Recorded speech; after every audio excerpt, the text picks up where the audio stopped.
Welcome in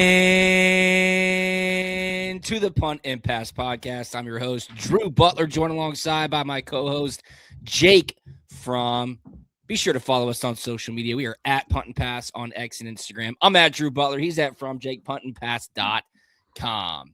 Also, subscribe to the YouTube channel. That's been a huge help all season long. A lot of fun building that with everybody out there. Jake, a lot of people got a kick out of our duck hunting conversation earlier this week in the comments because I obviously have no idea what you're talking about. But is duck hunting season officially over, or is deer hunting season over? What's the situation? Where are we at? Yeah, so I would say for the most of the state, rifle hunting for deer season ends this weekend. There are a few counties with extended archery season till the end of January for deer season.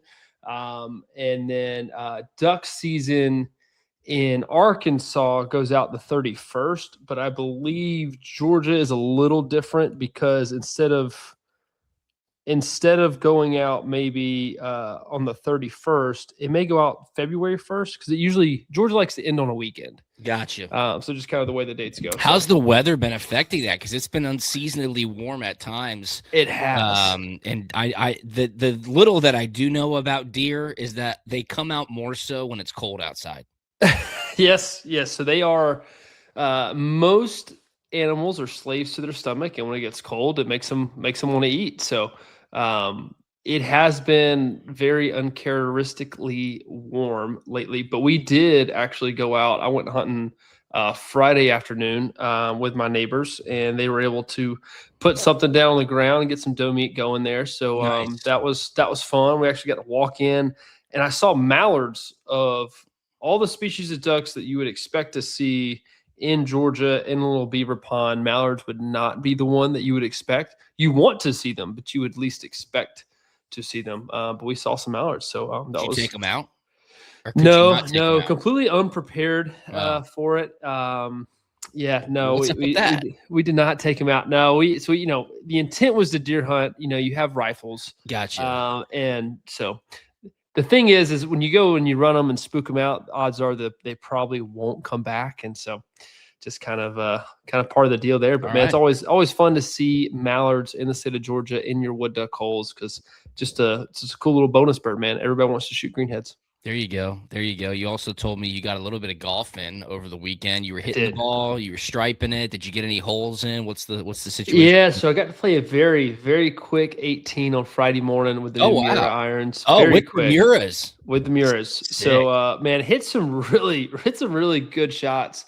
I'm still trying to figure out the whole distance control thing. Right. It's like, man, you hit it, did exactly what you wanted to do. It either be, 5 or 10 yards long or 5 or 10 yards short. You're like, dang, that was it. So man, felt really good. Did some good things, did some bad things. It's a great score to put in the beginning of the year. Sure. If you're into the handicap system. So man, got a long way to improve. Short game was awful, right? Short game is always the first thing to go. No touch, no feel, control around the greens at all whatsoever. So if I felt better from 150 yards away than I did from 50 to 100 yards. Oh yeah. Like the like 3/4 kind of pitch, sawed off wedge shot just was not there. All right. That'll come with time, with practice. Obviously it is January. It's been really nice here in Georgia. It has. It's been really nice. So get out there and just don't hit as many balls. Just go chip and putt, man. Work it from 100 yards in. That's how you're going to get the handicap down. Shout out to Miura Golf, MiuraGolf.com. Great partners of the podcast. I have yet to hit my new ones, but that is changing this week, so I cannot wait. Go. There you go. Holler at us if you're interested in a little Miura Golf promo code. They have it all over at MiuraGolf.com. Hey, this episode of Punt Pass is presented to you by our awesome partners over at Solomon Brothers Jewelers. It's 2026. Make it the best year ever. Are you proposing to your significant other? Do you have a big anniversary coming up? Do you need to update some jewelry in your collection? Go to SolomonBrothers.com. Check out what they have. Check them out online. Social media at Solomon Brothers. They have 3 amazing locations for you to go to: Buckhead, Alpharetta, and Sharpsburg. Solomon Brothers Jewelers is the best jewelry store in Atlanta. They've got it all: diamonds, watches, accessories, and of course, the best engagement rings out there.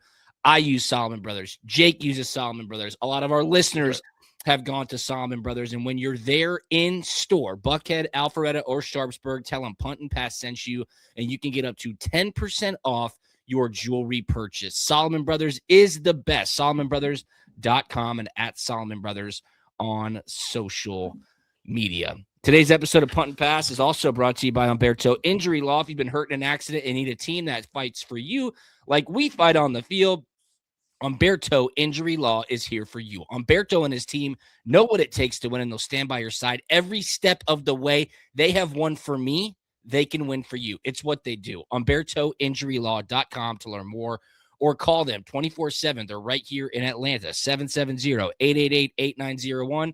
That's HumbertoInjuryLaw.com. All right, my man. The college football playoff national championship game is set. Yes, the semifinals took place in the latter parts of last week. It started Thursday night with the Fiesta Bowl, Miami and Ole Miss. Miami finds a way to win. They beat Ole Miss 31-27. We'll talk about that. But then on Friday night, Indiana, the number one ranked undefeated team in the country, Jake, just continues to dominate. They laid it on Oregon 56-22 in the Peach Bowl. So the national championship game is set. Miami against Indiana in Miami, January the 19th. That's next Monday night. Indiana opens up as a 7.5-point favorite. The total is 48.5. A lot to talk about. 7.5. Yes, a lot to talk about. A lot to break down. We'll start and go back to Thursday night's Fiesta Bowl because it was a great game. Yeah. It was a very, very good game. You had a lot of storylines. Ole Miss, of course, with everything going on with the coaching staff, Trinidad Chambliss and that offense having just beaten Georgia in the Sugar Bowl. They lose two coaches a couple of days before the game. Lane Kiffin says, no more. You're not allowed. Come to LSU. We got work to do. And then Miami, on the flip side, putting together one of the best seasons in their program's history, certainly over the last 20-plus years. Carson Beck, Malachi Toney, Freshman of the Year, Ruben Bain, Mesidor. I mean, it was an all-star game, and it proved so on the field. Again, Miami beats Ole Miss 31-27 to advance to the national championship. What are your first thoughts? Yeah, I mean, this was the good game, right? Of the two. Man, Miami is just a good football team, and they are winning the line of scrimmage right now. Carson is playing some good football right now. And I just think finally, just all the distractions and all the stuff that doesn't happen on the football field, I think finally kind of caught up with Ole Miss a little bit. We can kind of go down that rabbit hole if you want to. I just think what Kiffin's doing at LSU, just pick and choose. Like, hey, can they stay and finish this thing out, or can they not? But this constant back and forth of, well, hey, you can stay and you got to come. And man, it's a mess. And I think it ended up being a mess for everybody. We talked about it, on previous show about what Coach Joe Judge said. An absolute just debacle and a mess, man. But they still played a good football game. I mean, they still had a chance to win there late in the game. Should it have been a PI or not on the Hail Mary? It's just something they're never going to call it. But that was especially in the NFL, they're not going to call it because the ball gets spotted on the 1 yard line. Right. And at least in college, it's a 15-yard penalty. Yeah. Of course, it'd be an untimed down. You could get one more play. So obviously, Jake is discussing the final play of the game. Trinidad Chambliss throws a Hail Mary to the back corner of the end zone. And I think it was Deshaun Stribling. I forget who the receiver was for Ole Miss, but he legitimately gets tackled. I mean, the ball touches his hand, so you can't rule that it was uncatchable. The DB for Miami had his fingers inside the shoulder pads of the Ole Miss wide receiver and brought him to the ground. Jake, I totally hear you loud and clear. I am not one for referees to get involved and throw flags that could obviously have a big impact on the outcome of a game, as this would have potentially. Yeah, I'm definitely so blatant. That was so blatant. It deserved a flag, I think. Yeah, I'm definitely on the played out side of things, especially when you kind of get down to the nitty gritty plays like that. And just historically, man, the refs are just scared to death to make it about them and really change the course of the game with a call like that. But I do think moving forward, probably one needs to get called, right? So there's a little scare factor there of DB saying, "Hey, I probably shouldn't just tackle the guy. I can put hands on him, but I probably shouldn't tackle him." Another thought from this game: Malachi Toney is just a really good football player. Yes, this was early in the game. I don't know, 3rd and 7, 3rd and 8. They're just on the either on the fringe or in the high red zone. He catches one that's 5 or 6 yards short, breaks 3 tackles, gets a first down. They score a touchdown right in the red zone. Like that was just such a small but monumental play in the game because they're able to get 7 points there instead of 3. Yeah. And I mean, huge. In a game that's 31-27, man, everything matters. The inches are everywhere. And just their ability to run the football and play good defense and have a quarterback who's not going to give it away. I think, Miami's playing for a national championship and Indiana is playing for a national championship, exactly right? Two teams that are playing really good defense. They can run the ball effectively. And their quarterback is either not losing it or he's capable of winning it. And right now, I've been proofs in the pudding. Yep. Malachi Toney, 5 catches, 81 yards and a touchdown. Keelan Marion, 7 catches, sneaky, 114 yards and a touchdown. Wow. But how about Mark Fletcher, their running back? 22 carries, 133 yards. That's how you grind out a game. The thing that really jumped out to me when watching this game is like Miami was just bleeding clock. They were taking so much time on offense. They knew, hey, we cannot give Trinidad Chambliss the opportunity to really run up and down the field. I mean, you'd watch it and you're like, man, how long is this drive lasting? And then Fowler would be like, 8th play of the drive going on 6.5 minutes. You're like, holy cow, they are just grinding this thing down. Carson Beck, of course, a great game as well. 23 of 37. 268 yards, 2 touchdowns. He did have an interception. What was the interception? I'm trying to remember. I can't remember the interception. He almost threw an interception on that final drive trying to throw the ball out of bounds, and he kind of didn't get much on it, and an Ole Miss player made almost a play on it. Hey, speaking of that, I did that in practice one day at Georgia, and it was the most embarrassing thing ever. I mean, I remember we were on the left hash. We were in the indoor. Kind of that little trackish area is there on the right. We were kind of heading towards the grab and go, or kind of towards where all the offices are. And man, just 3rd down period and about to, get sacked in practice and go to throw it away, kind of ducks out a little bit, a little fluttery. And I mean, not even on the sideline. I mean, we're talking the ball didn't even get past the numbers. And it's just like a punt catch and then a 25-yard walk in for a touchdown. And everybody's like looking like, what was that? What are you doing? I'm like, hey, I promise I was just meaning to throw that away. I just didn't put enough on it. It's just absolutely embarrassing. So it happens. And obviously you just don't want it to happen in the middle of a football game. Yeah, no question about that. Quickly on Ole Miss, though, Trinidad Chambliss, he had a good game as well. 23 of 37, 277 yards and a touchdown. Keelan Lacey, he played well. He had that huge run, 11 carries, 103 yards and a touchdown. He had a 73-yard touchdown run. But the defense, man, they had 4 sacks on Carson Beck. They were getting after it. The kicker, a total stud. He was 4 or 5 with a long of 58. I mean, that kid is an absolute beast. But what's crazy is that this game was 17-16 at the end of the 3rd quarter. And then the 4th quarter just went bonkers. Boom. 14 points for Miami, 11 points for Ole Miss. Of course, the final again, 31-27.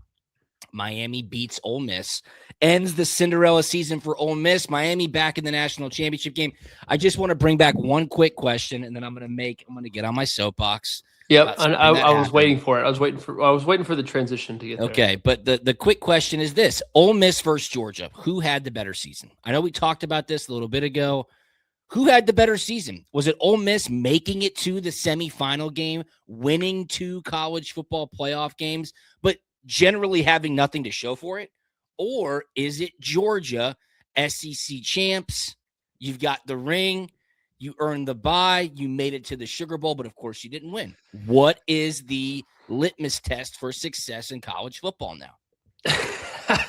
I don't know. I think the test of success is how well you can retain your roster after finishing what you think is a good football season. So I think that is the test of its roster retention.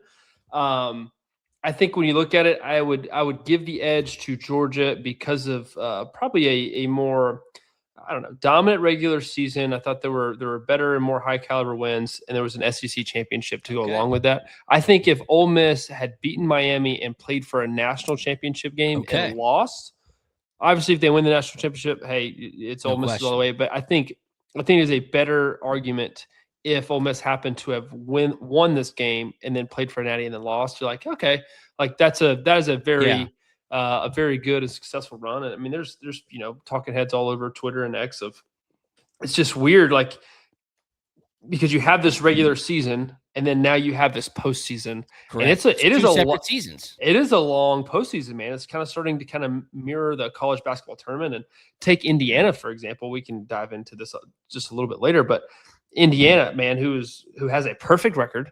Absolutely. And I mean, bar none, they're definitely the quote unquote, the best team in college football, the national champions of the regular season, doing all the right things. But if they happen to lose in a close one to Miami here, like, is it all for nothing? Yeah. Like, I mean, that's a great point.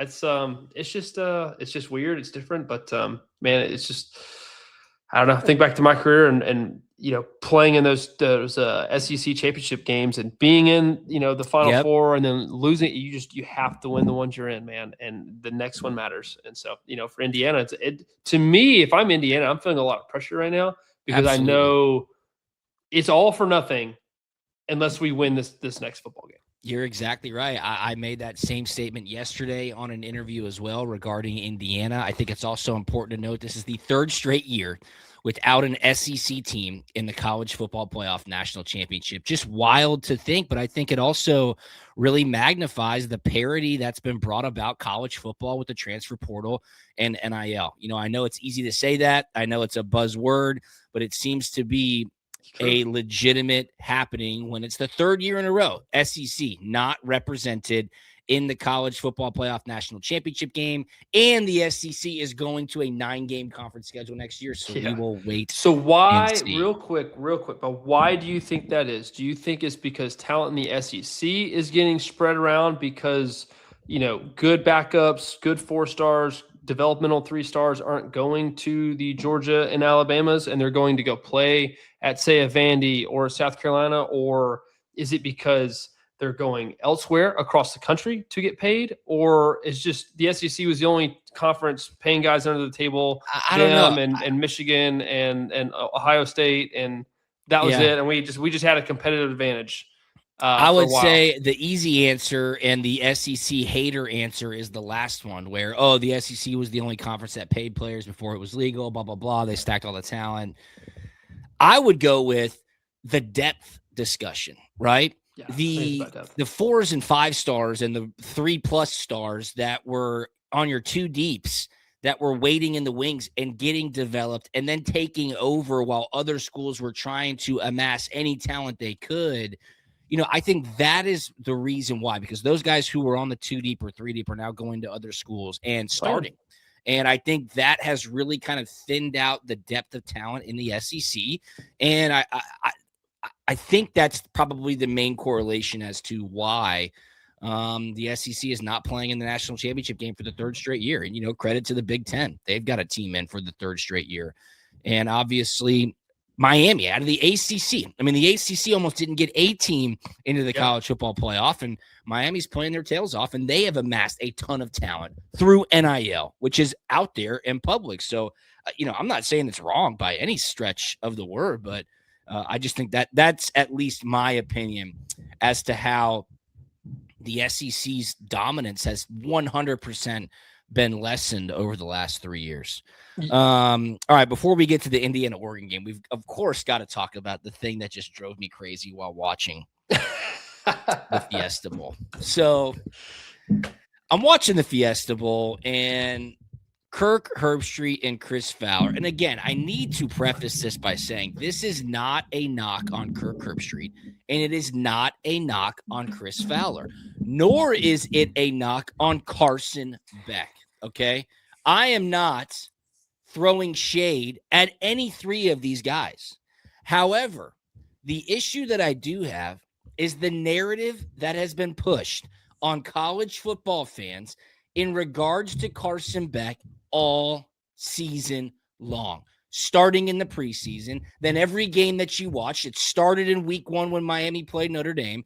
Every single game that you watched of Miami, Jake, and of Carson Beck, the media creates this narrative that he escaped Athens, that there was some daily torture that he was under, that he had to be removed from the situation, that the Georgia fans and the Georgia coaches and the Georgia media had this guy hating football. He had to get out to save his career. So I'm watching the game, and Kirk Herbstreit says, and I quote, "Been through so much adversity in his career, especially in Athens." And then Chris Fowler right behind him says, quote, "Long career at Georgia. He had his moments. He's finally smiling again." End quote. And I'm like, wait a minute. Who are we talking about? Are we talking about Carson Beck, the starting quarterback at Miami, who, while at Georgia, was 24-3 as a starter, almost unheard of, who, while at Georgia, was a part of 2 national championship teams, who, while at Georgia, was a part of an SEC championship team, was a starter and won another SEC championship. So that's 2 conference championships, but somehow, some way, getting paid millions of dollars in NIL, having a Lamborghini NIL endorsement deal, having a private jet NIL endorsement deal, dating a social media star.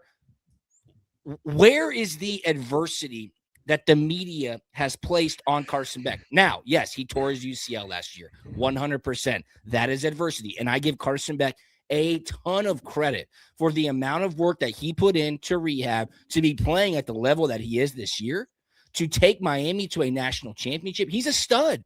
Jake, he wins like every football game he plays in. I am so confused as to how the media has grabbed onto this narrative to push it down college football fans' throats to say, man, this kid has gone through a lot of adversity. We need to give him his flowers. He's overcome so much.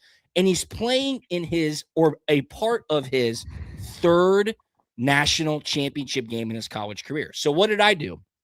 I went to ChatGPT, Jake, and I said, let me know statistically with percentages how rare it is for one college football player to be a part of 3 national championship teams.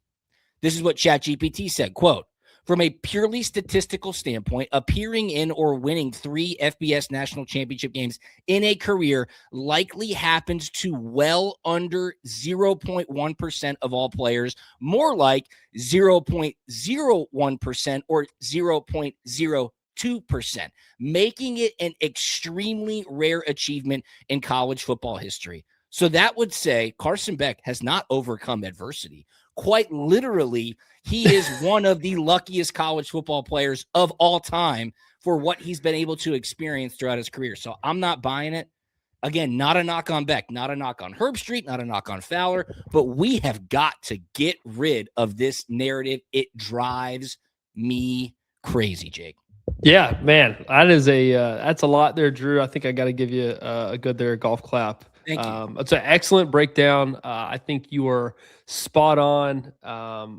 Just the narrative kind of out of nowhere of, hey, the adversity, 24-3. And I mean, I got nothing against Carson at all, man. I think he's a good football player and he's doing good things at Miami. Congrats. And, but yeah, dude, it's not like you escaped and barely got out, and people were he declared for the NFL draft. He declared for the draft. Georgia said, "Okay, you had an offer. Right. We're moving on. You declared for the draft." Then Miami comes in and offers him $4 to $5 million. Yeah. He comes back and he balls out, and he gets paid all this money. Yeah. So people, sorry to cut you off. I'm obviously no. This is all you, man. Very, very passionate about this.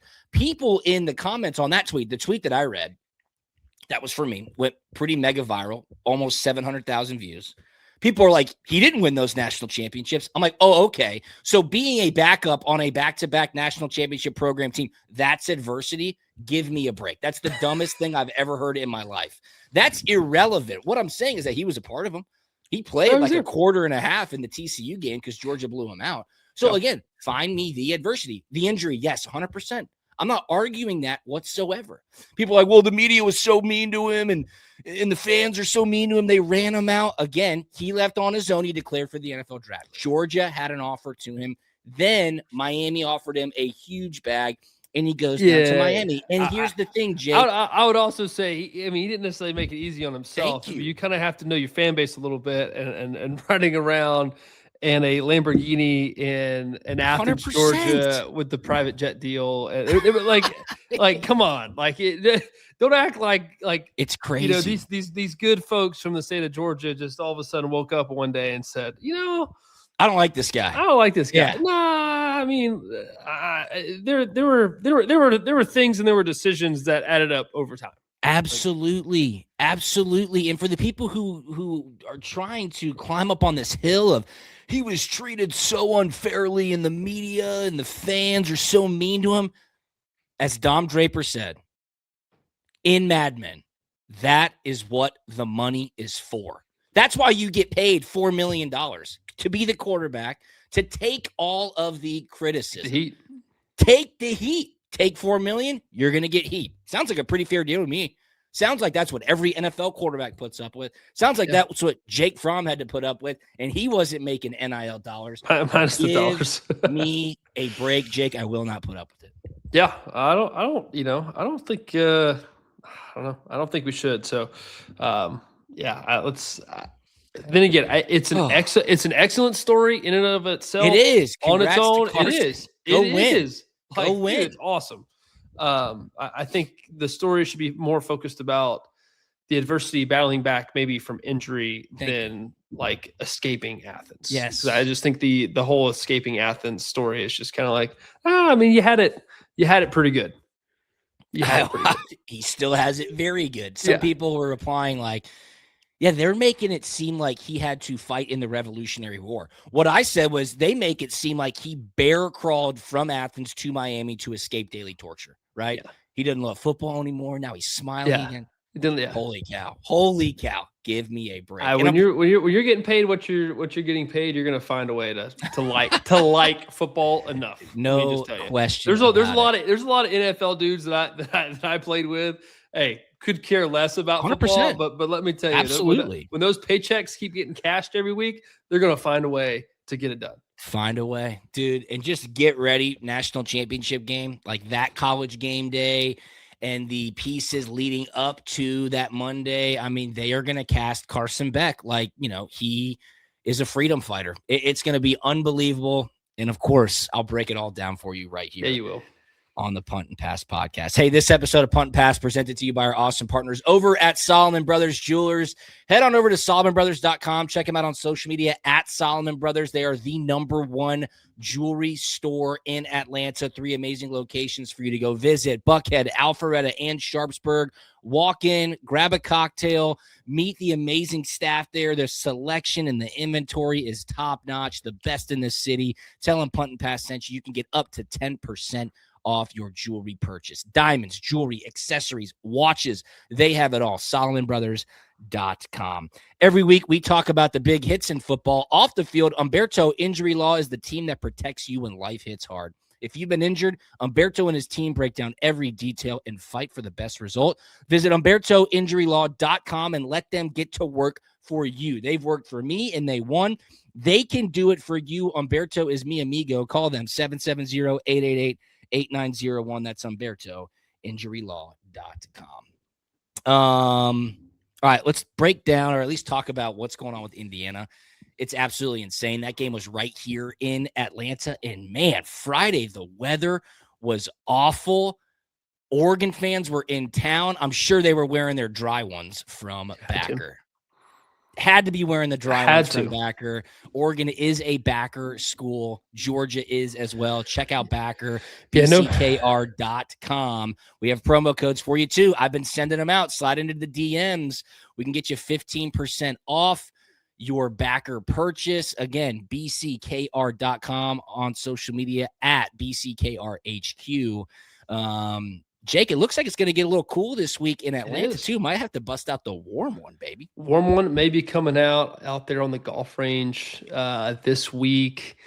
Might have to do it. So, man, no Backer teams in the national championship game this year. I mean, we had some great opportunities there to start with, right? We had Georgia, had Oregon, had Ohio State, and Texas, got left out, but they had, great opportunity later on the stretch. But yeah, go get cold. Better put it on. That's it right there. Backer, they got all your needs for the crazy weather that we have in Georgia. bckr.com. Shout out to Backer. Okay, so Indiana absolutely goes BTA against Oregon. I don't think anybody saw this coming, at least the total domination.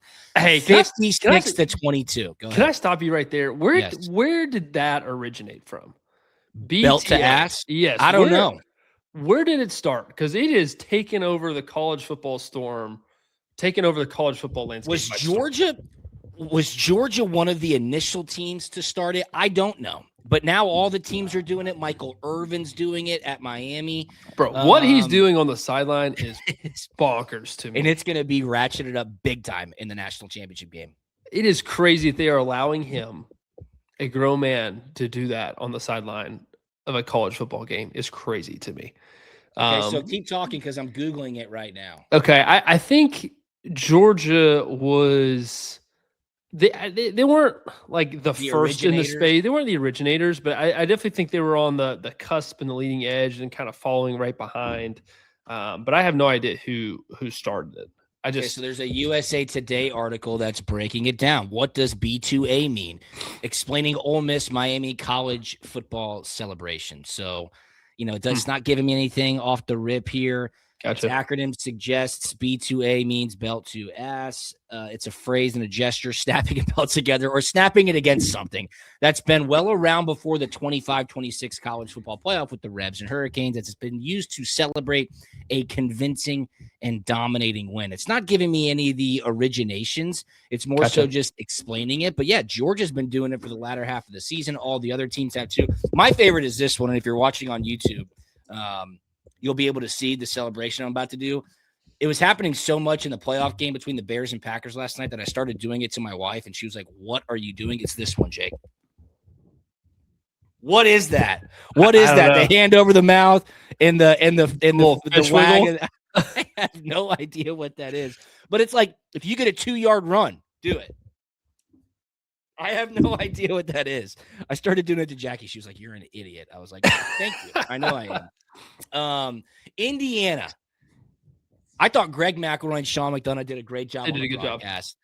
Greg McElroy said one thing that I found to be extremely true, and it made me laugh. He said the only fans who could be quite as happy as Indiana fans are Alabama fans because they just got blown out by 35, and now Indiana's doing it even worse to Oregon. Dude, they are a freight train right now. This was total domination. It started with a pick six on the first play of the game. I think the halftime score was 35-7 or 42-7. Dude, this was a beatdown. Fernando Mendoza, 5 touchdown passes. These guys seem to be the real deal, Jake. And guess what? When you're climbing to the mountaintop, when you get to the highest point, it starts to get a little windy up there. Ooh, the social media warriors are coming with knives out against Indiana. They're too old. They're full of 6-year seniors. Everybody's 23. I've even seen some allegations. Some cheating allegations. Yeah. Right? I mean, dude, they are wasting. First play of the game's a pick six. Yes. Hey, something's going on here. The defense is, they got good players, but defense is kind of playing a little too good right now. There's a lot of stuff going on, but man, when you sit there and you watch it, you're like, man, what's going on for Indiana right now? It's just magical. It does kind of remind you a little bit of the 2019 LSU team of just, they could do no wrong, right? There's a there's a turnover on defense. Of course, the ball rolls their way. Yep. And then on the next play, hey, they're going to throw a 50-yard touchdown, down the sideline for a bomb touchdown. It's like, I mean, what could you do? How can you stop it? Nothing Just went get Oregon's out of the way. Yep. I mean, Dante Moore and Oregon, they're trying to throw an RPO from the pistol formation. I mean, and they're hitting, the ball off the running back shoulder pads, right, on the way to the throw, backed up. I mean, it's just nothing went Oregon's way. Absolutely everything went Indiana's way. It is cool. It's fun. It's magical to watch. I'm not going against Indiana anymore. I have seen all I needed to see. This is their year. I think they're probably going to pounce on Miami. You think so? Yeah, I mean, Miami's going to do their best to shorten the game, just like they tried to do against Ole Miss. Right. But there's just not going to be able to do it, and it's just it could probably get out of hand a lot like it did here in the last two games. But it's just, man, it's magical, and I just don't know any other way to put it. It's just they can do no wrong. The ball's going their way, and they just have 60 minutes left to finish this thing out. It's unbelievable, man. Unbelievable. E.J. Williams Jr. is a receiver on Indiana. He played with Trevor Lawrence at Clemson. Think about that. 2020 started like 10 games at Clemson with Trevor Lawrence. That starts to show you just how old some of these guys are. The average age of Indiana's team is just under 23. For comparison, the Green Bay Packers, right around 25. They have a ton of 6-year seniors. They got a ton of guys who have been in college for a long, long time. It's grown men. It's grown men out there. Now, Miami has a lot of grown men as well. So I think the age thing might be a little bit more muted in the national championship game. But Cignetti knows what he's doing, man. Yes, this team is very well coached. You're not taking anything away from them in that regard. But their execution, their preparation, their experience and or age, however you want to look at it, has clearly been a huge advantage. I mean, they whooped up on Oregon. Now, I'm trying to find this tweet. Okay. But you just mentioned it. Yes, the social media warriors are coming out. The social media warriors are trying to find kinks in the armor of Indiana. Why are they winning so much? And there are cheating allegations. Oh, they steal signs. Oh, they steal tape. I'm trying to find this tweet. But I think somebody came out and said, now, why is it, do the Brian Windhorst thing, why is it that Indiana, I think on the season, Jake, has had 4 or 5 first drive interceptions? Wow. That right there is something where you go, might need to look into this. Give me your thoughts on that. 4 or 5 first drive interceptions by Indiana's defense. I'm going to find the exact tweet. Yeah, that's that's kind of tough. If you said 2 or 3, 4 or 5, somehow, some way, they're finding a way to get that first 15, that opening script. And then again, when you look at this last game and the Dante Moore throw there on the quick out, I mean, he was late and behind. Like if I saw the DB just pounce on it and make a break on it, and it was a perfect throw, and he was able to do that, sure. But I mean, this was to me, I thought, late and behind, and so nothing was super out of the ordinary. I mean, he did make a good break on it, but it wasn't he knew that was coming kind of break. I really think the ball just happens to be going Miami's way, man. It just happens. Like, dude, I don't know this tweet. I'm trying to find this tweet and I can't find it for whatever reason. But, part of the Twitter investigators is saying that Indiana has been hacking this type of technology where people, put in their first 15 play scripts and they put their game tape in. And, we're not making any allegations. This is all allegedly. But the first tweet that I saw is, quote, when Indiana doesn't know your first play because your program can't afford the technology they usually hack. And it's Old Dominion running like an 85-yard touchdown straight up the middle, first play of the game when they played Indiana earlier this year. So I don't know, man. I mean, this, again, is going to get louder as the national championship game gets closer. But Indiana, dude, they're playing so good. They're so dominant. They blocked a punt. They make field goals. They cover well on teams. Dude, they turn the ball over on defense. They run. Fernando Mendoza, they ran the ball around. It's crazy. Dude, they ran the ball really well. And they did some good things on the defensive front as well to kind of stop Oregon from running the football. Man, I was really impressed with their run game. And obviously Mendoza, and there's and yes, there there were times when guys were getting schemed open, but I mean, these guys were good football players and they were making plays. Like Mendoza was throwing a lot of back shoulder balls. Yeah. And they were just happening to make these 50-50 plays over and over and over again. And like I said, man, if it happens, it happens. But man, the ball's just going their way. And I mean, they're throwing 50-yard touchdown bombs and they're throwing back shoulder throws. And it's just, man, they are making the plays that they need to make and they're moving the chains. And Coach, there's just no other way to put it. Coach, when you have more touchdowns than incompletions, you had a good day. You're having Fernando Mendoza, 17 of 20, 177 and 5 tutties. I mean, it's highly impressive what they're doing. Got to love Kurt Signetti as well after the game. What are you doing? Thinking about this next one? He goes, I'm not thinking about the next one. All I'm thinking about is cracking open a cold beer. So good for him, man. I mean, really, and I think you said it best at the beginning of the show. I totally agree. This Cinderella story, this turnaround story, which is overcoming adversity. That's Indiana. Historically, one of the worst, if not the worst, college football program in the history of the game. Just in 2 years, they're playing for a national championship. Could it be all for naught if they don't finish the drill? I think they have that mindset, which is why I think they're more dangerous than Miami. So, looking ahead quickly, Jake, you kind of alluded to it. How could you go against Indiana at this point? Man, you can't. Not from anything that I've seen, especially these last two games, playing Alabama, playing Oregon, two teams with a ton of talent. I mean, two good football coaches, man. I don't think, DeBoer and Dan Lanning get enough credit for what they're able to do, from a football coaching standpoint and recruiting standpoint. They do a great job, and they're getting absolutely waxed in every phase of the game. Like they're getting out coached and they're getting outplayed, out prepped, out prepared. And why, I have no idea. Signetti's onto something here. There'll be a tell-all book about it maybe later on down the road when Signetti's retired. But I can't wait to hear it because there is some secret sauce going on right now in that building. No, there really is some secret sauce, and they obviously are going to try to keep this thing going for a national championship game. So, wow, going to be awesome. No question about it. Monday the 19th, Miami versus Indiana.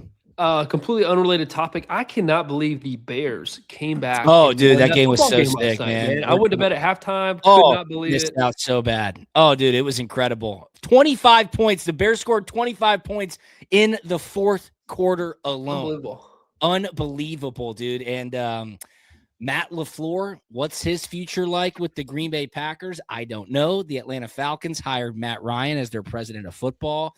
LaFleur was the quarterback's coach for Matt Ryan in Atlanta. Could the Packers move on from him? And would the Falcons be interested? I don't know. But the Chicago Bears, second straight Saturday night primetime comeback victory over the Packers. It was incredible. So now they get another home game at Soldier Field as they're the 2 seed in the NFC. Playoff football today. It's going to be awesome. The Bears are the 2 seed? Yes, man. Yes, they are. That's crazy. Hey, shout out to our awesome sponsors and partners, Solomon Brothers Jewelers. Check them out at Solomon Brothers on social media, SolomonBrothers.com. Head into one of their 3 locations, Buckhead, Alpharetta, Sharpsburg, diamonds, watches, jewelry, accessories, everything that you need. Tell them Punt Pass sent you. You can get up to 10% off your jewelry purchase. Remember, Humberto Injury Law is your first call when accidents happen. Don't wait. Visit HumbertoInjuryLaw.com today. Humberto Injury Law, protecting people, fighting for justice, winning results. That's HumbertoInjuryLaw.com. Follow us at Punt Pass, at Drew Butler, at Fromm. Jake, anything on the way out, man? No, man. Got some good NFL games here. I just can't believe college football is coming down the wire. It's kind of sad, but it's going to be a good game, and maybe Indiana can cap off this miraculous, magical season. There you go. Going to be a fun one. We'll have it all for you right here on Punt and Pass. Thanks so much for listening, and have a great week, everybody. We will talk to you on Thursday. See ya. We out.